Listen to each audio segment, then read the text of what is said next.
Isa po mapagpalang panonood sa inyong lahat, mga ginigiliw na mga kaibigan at mga kapatid. Kinagagala ko po na makasama po kayo dito po sa ating ginagawang pag-aaral ng salita ng ating Panginoong Diyos.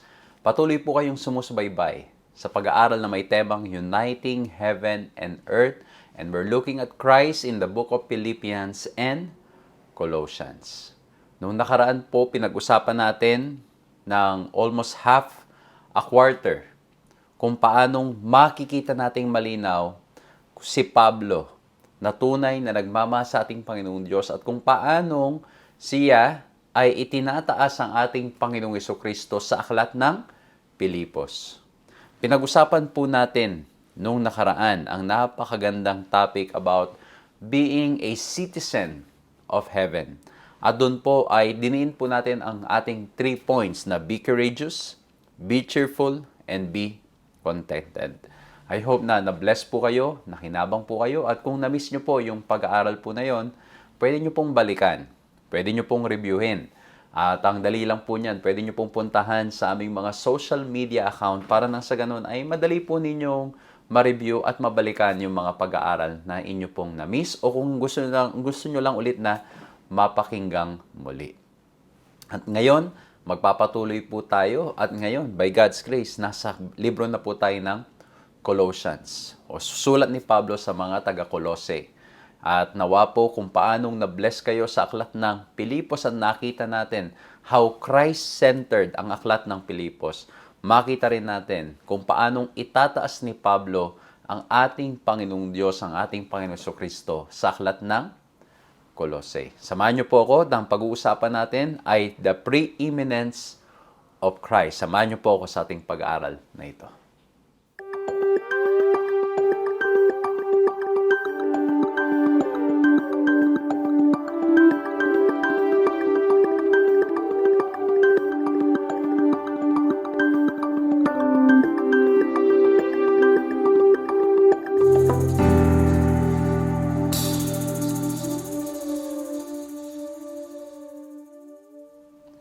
Ako po si Pastor John Alexis Mercado at patuloy po kayong sumusubaybay sa pag-aaral na ipinagkakaloob po sa inyo ng 3 Points Ministries.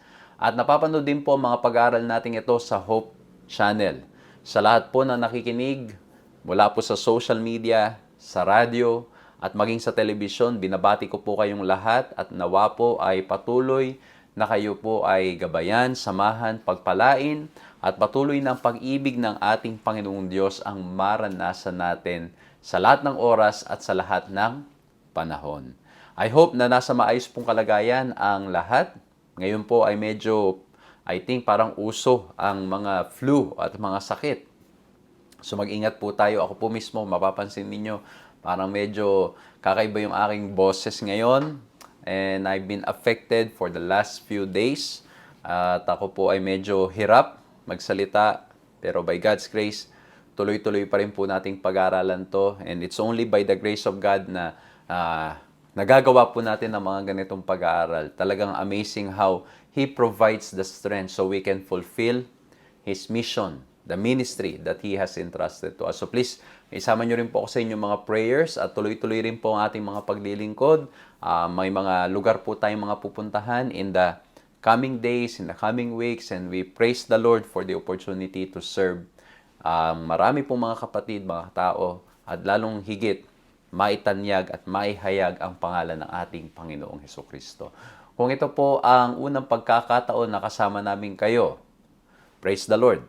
And I hope that you will continue joining us para po nang sa ganun maging pagpapala ito pong maging pagpapala sa inyo, itong mga pag-aaralan po natin. At sa mga lagi na po namin kasama, pakishare ang ating video para po nang sa ganun mas maraming mabless, mas maraming makinabang. I-share nyo po yung link ng ating Facebook, YouTube sa mga tao, sa mga kakaibigan nyo, mga kilala nyo. Sa mga nanonood naman sa telebisyon, ay pwede nyo pong sabihin sa kanila na ganitong oras ay pinapalabas pong pag-aaral natin.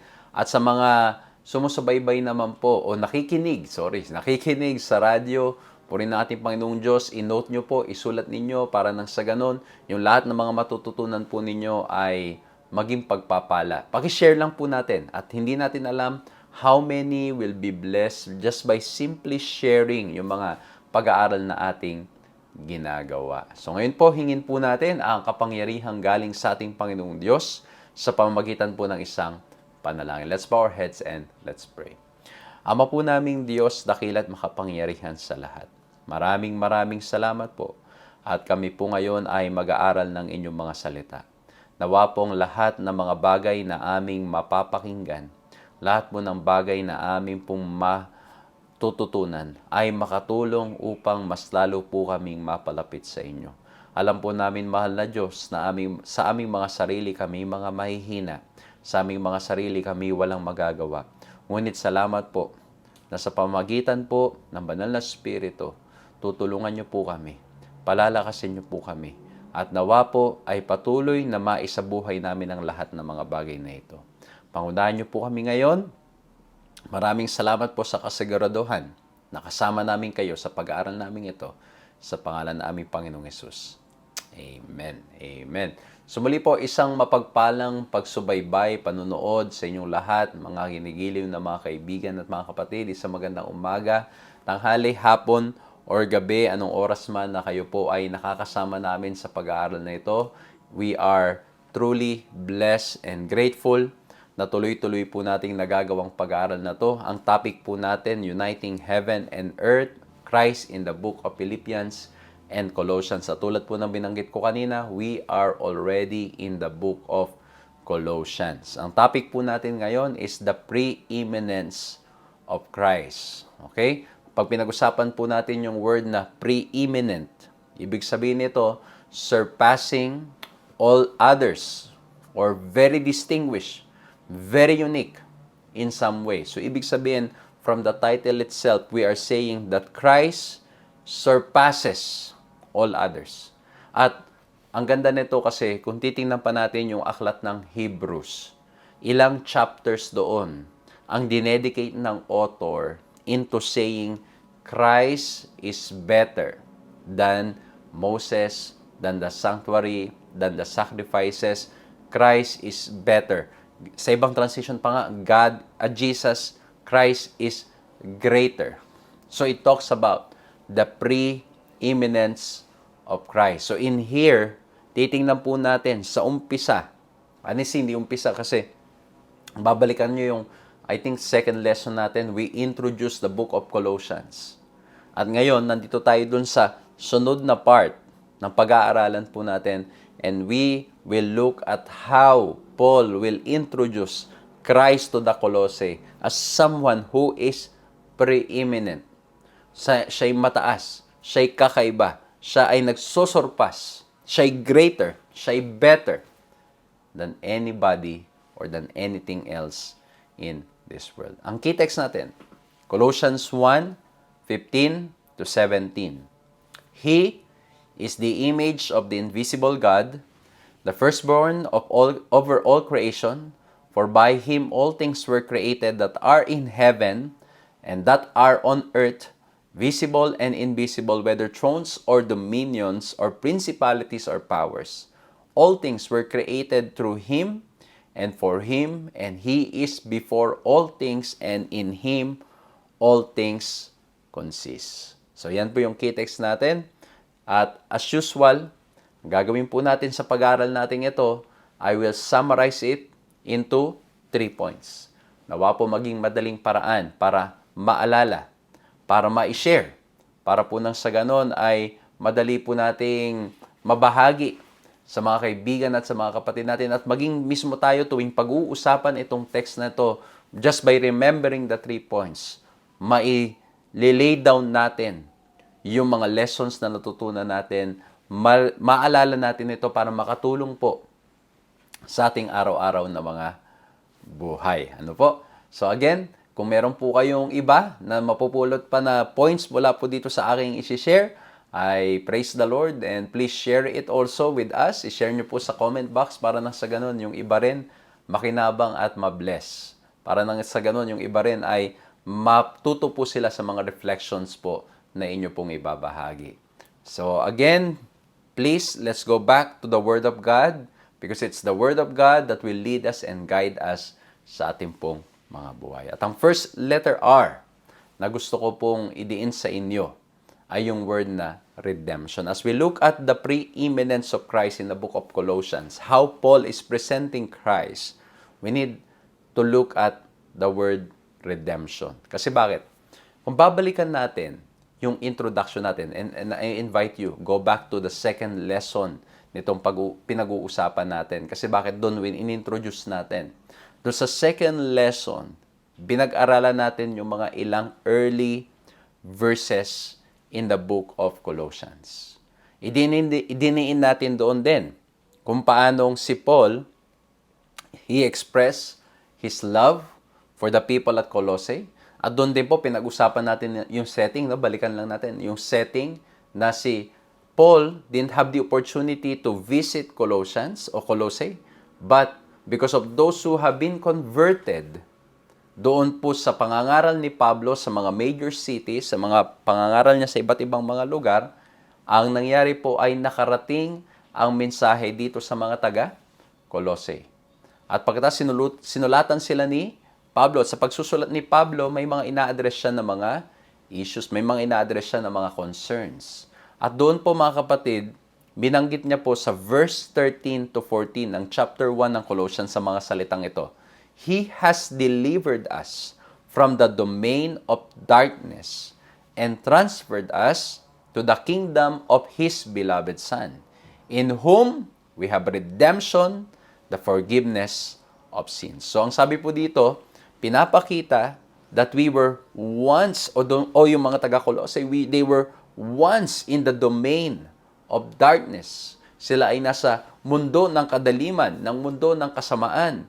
And yet, because of the grace of Christ, because of the forgiveness of Christ, because of Christ dying on the cross, they were transferred into the kingdom of His beloved Son. They were transferred into the reign of His beloved Son. Kumbaga kung dati, pinangungunahan sila ng kasamaan o ng kadiliman, they don't have any directions. Now, they are transferred sa pangunguna ng beloved Son. Walang iba, kundi ang ating Panginoon Kristo. At ang sabi po doon, in whom we have redemption, the forgiveness of sin. So, ito po, very foundational ito. Kaya that's why we need to look at this kasi mamaya, it seems like meron meron siyang connection do sa last point din natin. Pero ang gusto ko pong i-emphasize dito, that the forgiveness of God is available for us. At hindi lang yon, very well connected din to sa second point natin kung saan i-introduce ni Paul yung mga Christological titles o yung description niya sa ating Panginoong Heso Kristo.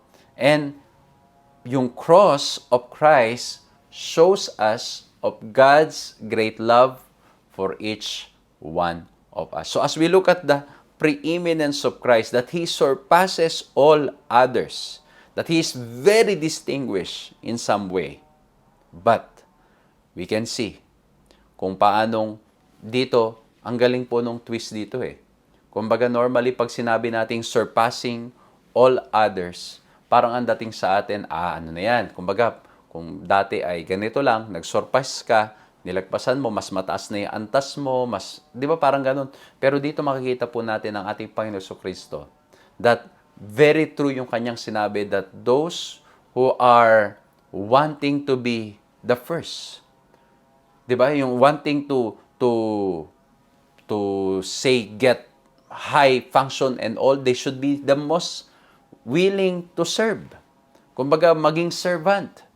Kumbaga, ikaw ay dapat willing na magpakababa. At dito kita natin sa ating Panginoon Kristo, while we're talking about His preeminence, kita rin po natin kung paano ang ating Panginoon Kristo willing to die on the cross so that we can be forgiven, so that we can be saved, so that we can have hope in this life. Amen? Kaya po, the preeminence of Christ, we need to be reminded of what He has done for us, the forgiveness that He is offering to us, the redemption. Kasi bakit? The King of all kings approaching us, reaching out to us, coming to us, shows that He is indeed unique. Unique in a way kasi bakit po? Sa human nature natin, pag yung tao ang nagkamali, o tayo ang nagkamali, o kumbaga may mga taong nagkamali sa paligid natin, sila ang lalapit sa atin. Sila dapat yung hihingi ng tawad. Sila dapat, pero dito ang ating Panginoon Kristo, He's the one who reached out to us so that we can be transferred into His kingdom. And that's why, i-connect natin doon sa sinulat sa Philippians, no? Although we are in the book of Colossians, that we are indeed a citizen of heaven. Hindi na tayo namumuhay sa kadiliman. We have been redeemed by the Lord. So if we have been redeemed, kailangan makita sa buhay natin na tayo ay namumuhay sa pangunguna ng ating Panginoon Kristo. Kaya nga po yung word na kingdom, hindi ibig sabihin lang yan ay yung literal na kaharian na yung may building and all, may mga palasyo. No. When we look at it in its original text, it could also mean paghahari. Ibig sabihin, we follow kung ano ang nais at kalooban ng ating Panginoong Kristo. So, this is a good reflection for us. If we have been redeemed by the Lord, the question is, are we living a life that shows that He is indeed the King of our lives? Siya ba ang nagahari? Siya ba ang nangunguna? Siya ba ang nag-guide? Siya ba ang nagli-lead? Kung saan dapat tayo pumunta, kung ano ang dapat nating gawin. Dahil sa pamamagitan niya, we have experienced redemption, the forgiveness of sin. So if you're watching right now, and meron po kayong pakiramdam ninyo, hindi mapatawad na kasalanan, pakiramdam ninyo, yung nagawa ninyo, sobrang laki na hindi kayo mapapatawad ng Diyos, I'm here to remind you, by faith, because of His grace, you can be forgiven. You are forgiven if you accept Christ as your personal Savior. Amen? Ang kapatawaran ng ating Panginoon Diyos, ipinagkakaloob niya sa bawat isa sa atin. At dito pumapasok sometimes o hindi lang sometimes, kundi most of the time, dito pumapasok yung temptation ng kaaway. Kasi bakit po ang ginagawa ng kaaway? pinagdududa tayo sa kapatawarang handang ipagkaloob sa atin ng ating Panginoong Heso Kristo. So again, when we look at the preeminence of Christ, we cannot neglect redemption. The topic of redemption. The topic wherein Christ gave His life for us. He died on the cross so that we will have life. He died on the cross so that you and I can be forgiven. Para na sa ganun tayo magkaroon ng pag-asa sa buhay na ito. So don't live life as if you're hopeless. Don't live life na para bang wala ng pag-asa sa buhay na ito. There is hope in Christ. There is forgiveness in Him. Now, we've established this part, the early passages in the text, before talking about dun sa mga statements or portrayal ni Paul sa ating Panginoon Kristo. We establish that Christ gave His life. Christ died for all. Christ is offering us forgiveness. And for those who believe, He's able to deliver us, to save us from the domain of darkness and transfer us into His kingdom. Okay? Yan ang in-establish natin dito. And that's why He is indeed preeminent. He is indeed surpassing all others. Kasi walang ibang gagawa niyan. Walang gagawa ng ganyan na you're willing to die para doon sa mga nagkasala sa iyo. Na you're willing to give your life. At ikaw mismo o ang ating Panginoon Kristo willing na gawin ang lahat para nang sa ganon magkaroon tayo ng buhay na walang hanggan. Now, let's look at the second point, which is the revelation. Again, we're looking at the preeminence of Christ. First, we look at redemption. Number two, let's look at revelation. Okay? We will see how Paul revealed or shows what kind of God or who Jesus is, how preeminent Jesus is. Ang sabi po dito, verse 15 to 19 ng chapter 1, He is the image of the invisible God, the firstborn of all creation. For by Him all things were created, in heaven and on earth, visible and invisible, whether thrones or dominions or rulers or authorities. All things were created through Him and for Him. And He is before all things, and in Him all things hold together. And He is the head of the body, the church. He is the beginning and the firstborn from the dead, that in everything He might be preeminent. For in Him all the fullness of God was pleased to dwell. Ito mga kapatid ko, mga kaibigan, napakaraming mga terminologies dito na inilaid down ni Pablo sa mga taga-Kolose. Kumbaga, grabe, full pack in just 3 to 4 chapters. 3 to 4 verses. In just 3 to 4 verses, napakaraming inilay down ni Pablo about Christ to establish that He is indeed preeminent. He's preeminent because of the following. Okay? Una, of course, we look at redemption. Now, let's look at revelation. What are the other things? Ang sabi doon, sa verse 15, He is the image of the invisible God. Kung babalikan natin sa creation, we were created in the image and likeness of God. Okay? We were created in the image and likeness of God. So, tayo ay, especially before the fall, we're carrying the image. Nandoon, kita, yung karakter ng ating Panginoong Diyos. But then after the fall, yung image and likeness has been marred by sin. And that's why, medyo naging distorted yung perspective. Naging distorted yung pagtingin natin. And even when we look at the world around us, it's distorted. Sometimes we are not able to see yung image ng Diyos sa ating mga buhay. But thankfully, when Christ came here on earth, nagkaroon ng tinatawag po natin clear picture of who God is. Kasi bakit? There was once an encounter in the Bible na ang sabi doon ay show us the Father. At ang sagot ng ating Panginoon Kristo sa John 14 verse 9, He who has seen me, Jesus said, has seen the Father. He who has seen me has seen the Father. Kasi bakit? Through Jesus Christ, the character of God is revealed. Okay? Through Jesus Christ, the love of the Father or the love of God is revealed. Alam nyo, when we talk about image, matatandaan po ninyo, magandang pag-aaral to. Remember in Daniel, okay? Di ba? There was an image that was created. Para nang sa ganon ay ang goal sana ni Nebuchadnezzar is that image will show his kingship. It will show his reign. Ipapakita nung image na yon na siya ay talagang makapangyarihan from the top to the bottom. Okay? At ang sabi niya, all na makakita nung image na yon that reflects my reign, my kingdom, will worship it. Okay? Pero of course, that image does not necessarily reflect kung ano yung kalooban ng ating Panginoong Diyos because we know the story na yung dream niya, hindi naman pure na gold ang nakalagay doon, kundi iba-iba kasi bakit there will be another kingdom. But the point is, yung image was used para nang sa ganon, i-reflect si Nebuchadnezzar, i-reflect yung kanyang kingdom, and then it was used for worship.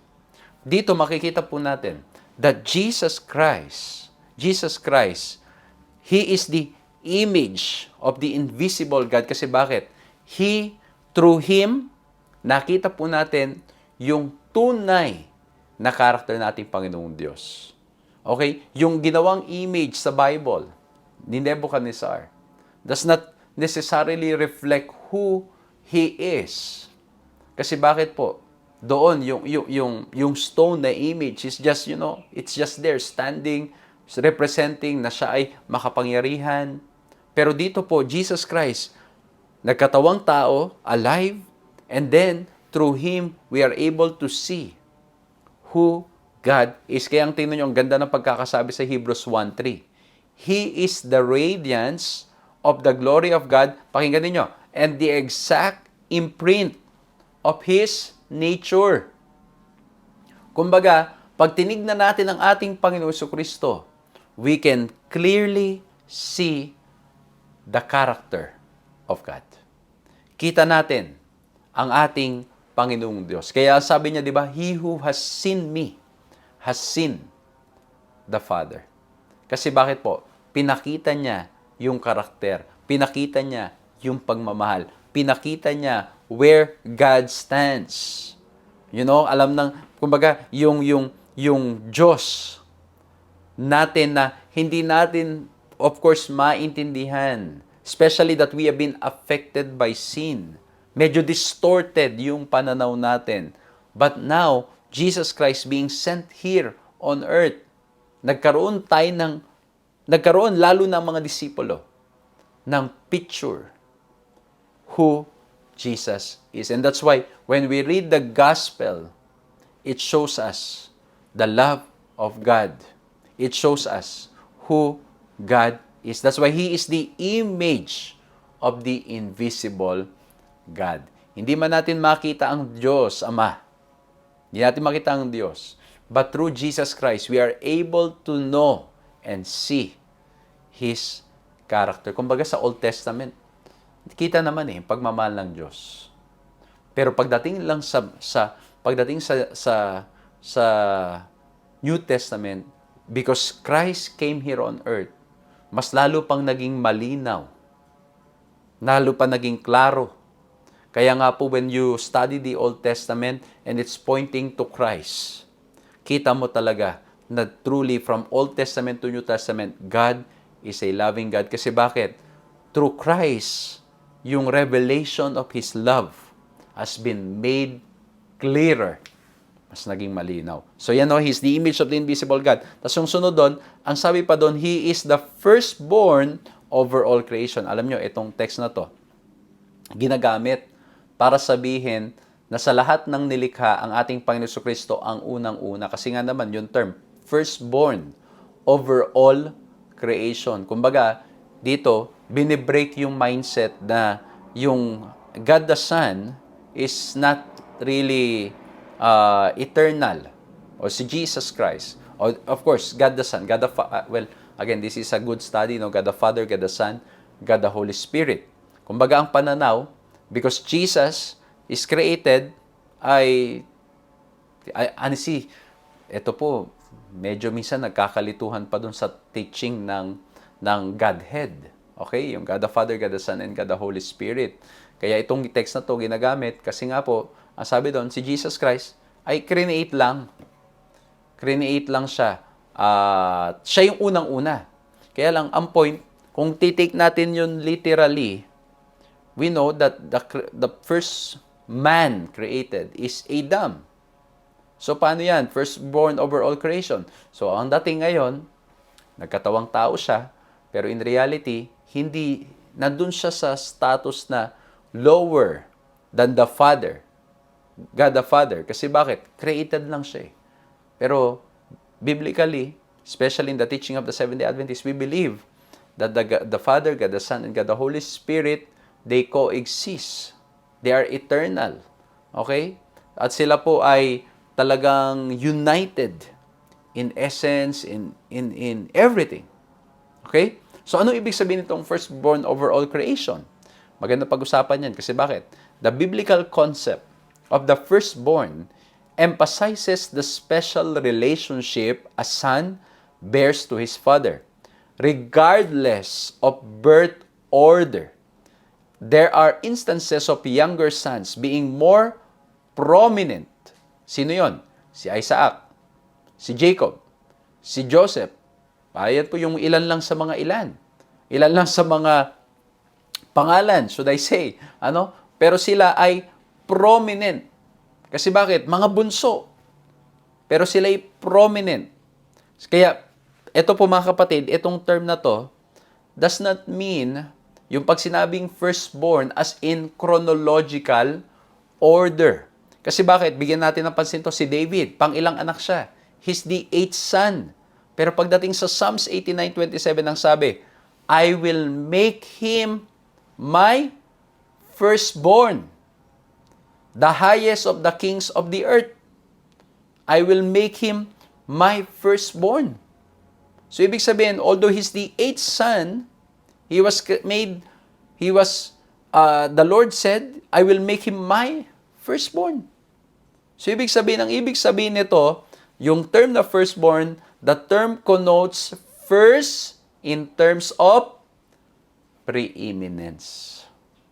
Okay? So, ibig sabihin, hindi po yung chronological order na firstborn. At ayan, nagbigay tayo ng mga example. Marami pa tayong mga binigay. Yung si Isaac, si Jacob, si Joseph. But they were treated as firstborn. So in the same way, when the Bible says Christ is firstborn of over all creation, hindi ibig sabihin siya yung unang nilikha. Ibig sabihin po nun, tandaan ninyo, ang context nito, ini-establish ni Pablo that Jesus surpasses all others. He is preeminent. At hindi lang yun. Imposible na sabihin ni Pablo, na malito si Pablo, nasasabi niyang firstborn over all creation, tapos pagdating sa verse 16, iba yung sasabi niya. Ito, basahin mo natin ito. Paul does not mean to suggest that Jesus was the first being created. In fact, he categorically excludes that possibility. Why? Kasi in verse 16, ang sabi, tingnan ninyo, for by Him, all things were created, in heaven and earth, visible and invisible, whether thrones or dominions or rulers or authorities, all things were created through Him and for Him. Okay? So, ibig sabihin, yung term na firstborn, hindi ibig sabihin unang nilikha. Kasi bakit? Mismong sa verse 16, ang sabi ni Pablo, siya nga ang lumikha. Sa pamamagitan niya, He's the Creator. At pagdating pa sa Colossians 1:17, and He is before all things. And in Him all things hold together. Pag pinag-aralan nyo po yung Greek na to, this Greek impression can mean precedence in rank as well as in time. So, ibig sabihin, He is the firstborn. In a sense, na ang ibig sabihin po, He is preeminent.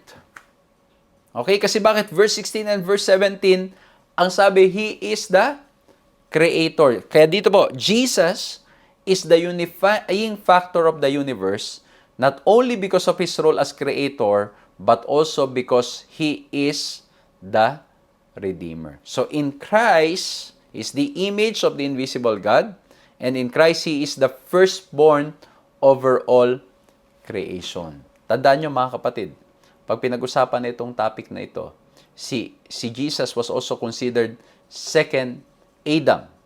Okay? Kasi bakit po yung sa Romans? But even though he's considered second Adam, hindi ibig sabihin na mas preeminent o mas surpass, mas mataas si Adam. Christ was still preeminent. Okay? So siya ay kinonsider, hindi lang kinonsider, but he is the firstborn. He is special. He surpasses everybody. Okay? Mga kapatid ko, mga kaibigan ko, kasi bakit po? Kasi nga yung pananaw na si Jesus Christ nag-exist nung time na to, nung siya'y nagkatawang tao, and then sabi ng iba, hindi siya Diyos, kasi kung siya'y Diyos, bakit siya'y tao? Ano? Minsan nalilito doon sa concept na yon. Pero dito po, makikita po natin, when we look at the term firstborn, ibig sabihin ay preeminent, important. Okay? Mas lamang kaysa sa iba. Kumbaga, sa lahat ng mga naroon, at the end of the day, He still surpasses everybody. He is even greater than Adam. That's why He's the firstborn over all creation. Okay? Siya yung nagkatawang tao, yes. Only after many years after Adam, but still, He is the firstborn. Kasi bakit po? Siya yung preeminent. Kumbaga parang si Joseph, pang-ilan siya? Pang-11 o pang-12? Pang-11 sa mga lalaki. And yet, ano po nangyari? He is still considered the firstborn. Si David is the 8th, but he's still considered the firstborn. So, ganun din sa ating Panginoon Kristo. He might have been born longer or before Adam, but he is the firstborn. Kasi bakit? He's preeminent. Okay? Yan po ang ibig sabihin nung term na firstborn. At hindi lang yon. Sa verse 18, ang sabi, He is the head of the body. Colossians 1:18. And He is the head of the body, the church. The beginning, the firstborn ulit from the dead, that in everything He might be preeminent. So ito po, yung word na head of the body, pag binalikan ninyo sa Old Testament at maging sa Bible, you will have an idea. Kasi bakit po? Sa Exodus 18:25, isa lang to. Sabi dito, Moses chose able men out of Israel and made them heads over the people, rulers of thousands, rulers of hundreds, rulers of fifties, and rulers of tens. Ibig sabihin, head is leadership. He is the head of the body. He is the leader of the church. At yung church, the body of Christ. Yung church, mga kapatid, walang iba kundi yung mga tao. Di ba yung church na term? Ecclesia. Okay? It's not the building. It's the people.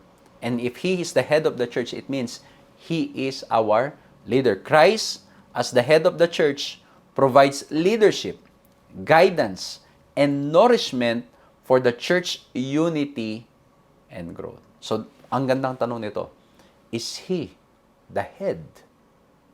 Is He our leader? Magandang i-practical natin, no? I-practical nga rin natin yung isa. Is He? Kumbaga dito, firstborn over all creation, firstborn of the dead. Mamaya, didiscuss natin yan. Pero ang tanong, is He the first? Is He preeminent sa ating mga buhay? Is He the one na talagang pinakamahalaga sa lahat ng mga bagay sa ating buhay? So magandang tanong, siya ba ang head natin? Siya ba ang leader natin sa lahat ng ating ginagawa? Minsan may biroan na ganyan eh. Sabi nung lalaki, ako ang head ng family. Ako ang masusunod. Pero sabi nung asawa, ako naman ang neck. Kaya kung saan gusto daw na neck. Di ba minsan ganun? Pero ang point, dapat sa ating Panginoon Kristo, sa relasyon natin sa ating Panginoon Kristo, siya lang talaga ang leader natin. At hindi lang yun. Ang sabi pa dito, yung beginning. This is the beginning. Yung here, beginning refers to Jesus as the source or initiator of the church and therefore its head, just as He is the beginning and initiator of creation. Ayan So sabi po dito, tandaan nyo sa Bible, di ba, ginamit din yung word na in the beginning. And then we also saw in the text, in Colossians 1:16-17, that He is the Creator. Ina-account ni Paul sa kanya yung pagiging Creator. And marami yung mga passages sa Bible. Yes, Jesus is the Creator. So He is the initiator of creation. And now, connected dun sa head, He's the head of the church, and then the beginning, He is the initiator of the church. Siya ang nagsimula. Okay? Siya nagsimula. At ang sabi pa po dito, dun sa sumunod na term, He is the firstborn from the dead. Napag-usapan natin yung firstborn. Ibig sabihin, preeminent. Hindi rin ibig sabihin ng firstborn from the dead, ibig sabihin siya yung unang namatay. Hindi. Okay? Pag sinabi rin namang resurrection, namatay tas nabuhay, hindi rin. Kasi bakit? We can see from the story, si Moses. Okay? Siya'y namatay and yet he was resurrected. So, how can he be the firstborn from the dead na na-resurrect? So again, diniscuss na natin kanina. Ang ibig sabihin ng firstborn is not chronological order. Pero, ibig sabihin nito is yung preeminence. Okay? Yung ibig sabihin yung kahalagahan. Dito pinapakita po that Christ death and then resurrection, although He is not the first to die and to be resurrected, makikita po dito that what happened to Christ is more, it surpasses, it's unique, it's different than what Moses experienced. Kaya po dito, He is also, through His resurrection from the dead, the initiator of the new creation. Okay? He is the initiator of the new creation. So again, ulitin ko firstborn of all creation, firstborn of the dead. Hindi ibig sabihin siya yung unang nilikha o siya yung unang namatay at nag-resurrect. No. Ibig sabihin nun, mga kapatid, He surpasses all the other experiences, all the other characters. Siya yung pinaka-mahalaga. At ang tanong dyan, tayo ba, sa ating buhay ba, siya nga ba talaga ang pinakamahalaga? Ayan, kung gagawin nating practical, I know we're talking so much about theological terminologies, theological concepts, Christological concepts, but again, ang pinakamahalaga dito is Christ. Is Christ prominent sa buhay natin? Kumbaga, is Christ the number one? Is Christ the first sa ating mga buhay? Is Christ is Christ surpassing all the other things na meron sa buhay natin? Kaya si Pablo, sabi niya, di ba, mayroon siya sinabi sa Pilipos na in knowing Christ, the surpassing worth of knowing Christ Jesus my Lord, in whom I suffered the loss of all things. So, kumbaga, ganun ba kahalaga ang ating Panginoon Jesucristo sa ating buhay? Na siya ang ulo, siya ang head sa ating mga buhay. Siya ang first sa lahat ng ating ginagawa.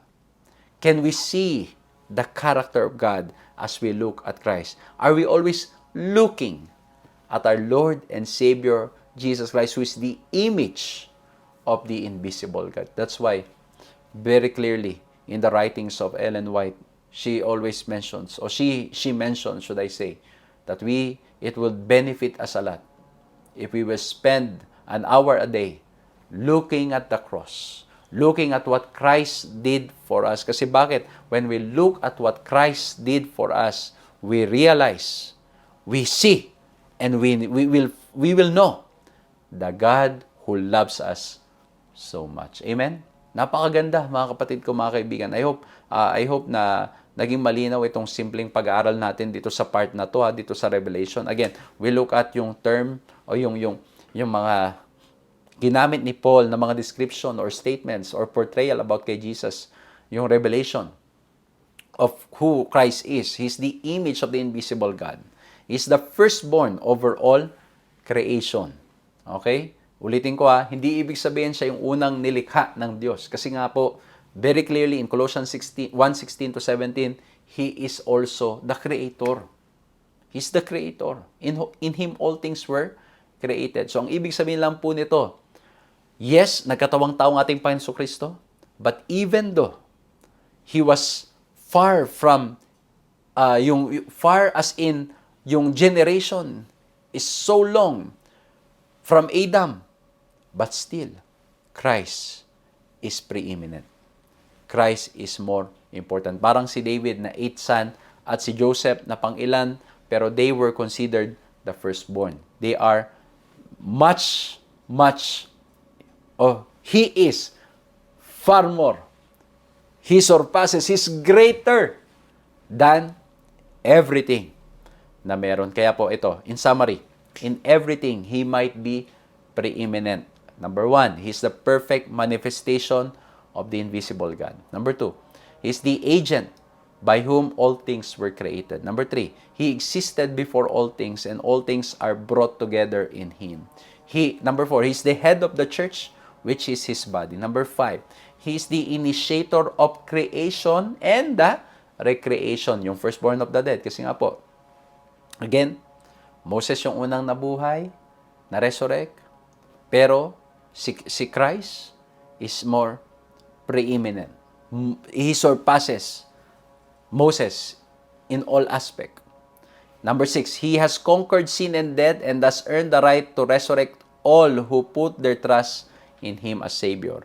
Number 7, Jesus has always existed, but now by virtue of all this, He has come to have the preeminence as head of humanity and the head of the church. Okay? So yan po, no? So again, yan yung second point natin. We're looking at the preeminence of Christ. We look at redemption, and then we look at revelation. Now, the last part, let's look at reconciliation. Well, parang kung sasabihin natin, parang this is very much connected to redemption, itong reconciliation. Kasi bakit? Ang sabi sa Colossians 1:19 to 20, for in Him all the fullness of God was pleased to dwell, and through Him to reconcile to Himself all things, whether on earth or in heaven, making peace by the blood of His cross. So ayan makikita natin, because of the blood of His cross, because of His death, nagkaroon daw po ng tinatawag na reconciliation. There was peace, making peace. So that everything will be reconciled to Him. Pero yan, makikita po natin dito. Kasi, ayan dito. Balikan mo natin yung verse 19. For in Him all the fullness of God was pleased to dwell. Pag-uusapan natin yan ng mabuti, makikita po natin in the book of John, in the book of Matthew, Mark, Luke, and John, that Christ is indeed full of grace, full of love. And that's why the fullness of God dwells in Him. Okay? The fullness of God. Kasi bakit nga po? He is the image of the invisible God. Yung fullness ng grace, biyaya, karakter ng ating Panginoong Diyos can be seen in Christ. Can be seen in Christ. Tapos ang sabi doon, yung reconciliation, sabi ko nga po kanina, somehow it is connected to redemption. Pero ang gusto kong bigyan pansin dito is yung making peace and reconciliation of all things, whether on earth or in heaven. Kasi yung first part, yung redemption na first point natin, I was just emphasizing more on what Christ has done for us. Okay? What Christ has done for us. That He transferred us from the domains of darkness into His kingdom, from darkness to marvelous light. He forgave our sin. Dito po sa reconciliation, ang gusto kong idiin ay ibang part. Kasi ang sabi dito, through Christ's blood, through Christ's death, nagkaroon ng peace at lahat ng mga bagay, whether on earth or in heaven, ay na-reconcile. Kasi bakit po? When sin entered the world, there's a big question among the fallen angels and maybe even in the whole universe is God really a loving God? Kasi bakit? Ang ini-instill na question ng kaaway, hindi fair ang Diyos. Ang Diyos ay hindi mapagmahal. Ang Diyos siya ay namimili lang. Okay? Na ang Diyos ay hindi fair, hindi siya just, hindi siya completely loving. Binibigay niya lahat o kinokontrol niya ang mga tao. And ito yung accusation ng enemy. And somehow, ito mga kapatid, has affected yung mindset, especially dito sa atin, si Adam and Eve was tricked into this. Naniwala sila sa mga paratang ng kaaway, sa tukso, sa temptation ni Satan, and that's why we all fell into sin. But at the same time, the whole universe is watching, looking, kung paano i-deal ng ating Panginoon Diyos. Kaya nga minsan may tanong pa bakit hindi kaagad pinuksan ng Diyos si Satan nung nagkasala? Kasi bakit? The universe will see. Kung loving God siya, bakit ganon? Bakit ganon ang pag-deal niya kay Satan o kay Lucifer? And so, because of the blood, because of the death of Christ on the cross, He was able to reconcile these things. It has been made clear that Christ is indeed, or God is indeed, a loving, gracious God that is willing to do it all para iligtas ang tao. At hindi lang iligtas ang tao, iligtas ang nagkasala, kundi para nang sa ganon, ay maramdaman ng tao ang pagmamahal natin, Panginoong Diyos. And the whole universe who's looking into this was able to really see the great love of God. Of course, hindi kailangan patunayan ng Diyos na siya'y Diyos ng pag-ibig. Alam mo yun, minsan kasi, anong nangyari lang? Patutunayan mo kasi may nagcha-challenge sa'yo. O totoo ba na ganito ka, ganyan ka? So, ang gagawin mo, i-challenge, ipapakita mo. Pero pag minsan, ang nangyari tuloy, pinapakita mo lang pero hindi siya yung genuine. Sa ating Panginoon Diyos, hindi ganon. He does not need to prove because He is really loving. Okay? I hope that's clear. Hindi niya kailangang patunayan kasi siya'y tunay ng mapagmahal. Kaya, makikita na lang sa kilos ng ating Panginoong Diyos. Pero sa mata ng universe at maging sa atin ng mga nagkasala, sa mata ng mga tao, sa mata ng mga other created beings, even the angels, there might have been the question, is He really loving? But God, in His love, will just do what's natural in Him, which is to love. And the cross of Christ really revealed that. No one forced God to do it. Jesus volunteered. God sent His Son. He volunteered to do this. Why? Because He does not need to prove. But because He is truly loving. Kaya, the only way sin can really be defeated forever and all things be reconciled, that could be reconciled, is summed up in that one glorious truth. God loved. He loved the universe. He loves us so much that He risked everything to save us through Christ's death on the cross. Kaya po dito sa reconciliation, there's going to be a reconciliation.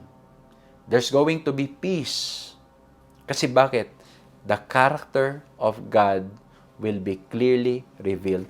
The character of God will be vindicated and all people will declare that indeed He is a loving God. Kaya ang sabi ni Ellen White, but not so when the great controversy shall be ended. Then the plan of redemption having been completed, and the character of God is revealed to all created intelligence. Magiging malinaw sa lahat ng mga tao. There's going to be reconciliation in all things on earth, in heaven, in the universe. There's going to be reconciliation because everybody will declare that truly God is a loving God. And ito yung complete, mga kapatid. Ito yung reconciliation in all things. The character of God is vindicated. The character of God has been made clear that He is truly a loving God. Kaibigan, kapatid, mahal ka ng Diyos. Ano man ang iyong pinagdadaanan, mahal ka ng Diyos. At yung pagmamahal na to, na ipinaparamdam niya sa iyo at sa akin at sa ating lahat, maging dahilan nawa para lumakad tayo sa kalooban niya. Kasi hindi natin pwedeng, alam niyo, minsan maririnig niyo na lang sa mga television ngayon, mahal ng Diyos lahat. Totoo naman, mahal lahat ng Diyos. Kaya lang minsan ginagawang license para magkasala.